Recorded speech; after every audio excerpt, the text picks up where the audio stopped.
Obutambi buno obukwatiddwa n'amasimu bulaga akasattiro akabadde ku kizimbe ki Sunrise Hotel ekisangibwa mu Kampala ng'abantu balwana okutaasa obulamu n'abandi okuzikiza omuliro ogubadde gukutte. Abadduukirize obwedda bakozesa emifaliso okutaasa ababadde bali mu bizimbe waggulu. Abamu bagezezzaako okwetaasa okuva waggulu wadde nga babadde mu ttawulo.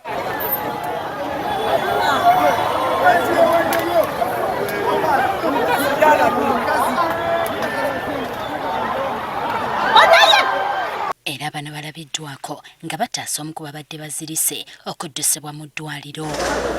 Tandise mu ntandika ffenna gye twewuunyiza abamu ku ffe tugwekanze bwekanzi tubadde tuyitawo.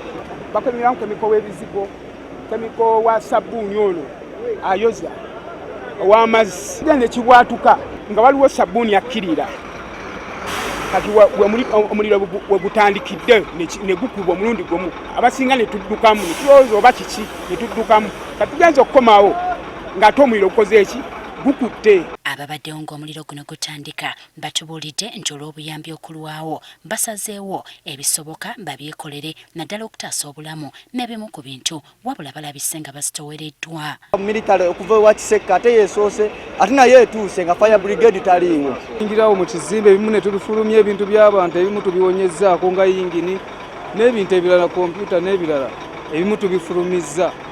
Naye neebaza nnyo abantu kubeera n'omutima oguyamba ffenna. Abazinya mooto bazze oluvannyuma lw'essaawa ng'emu nga basanze abadduukirize baliko kye bakozeeko ng'abantu abamu bafudde dda.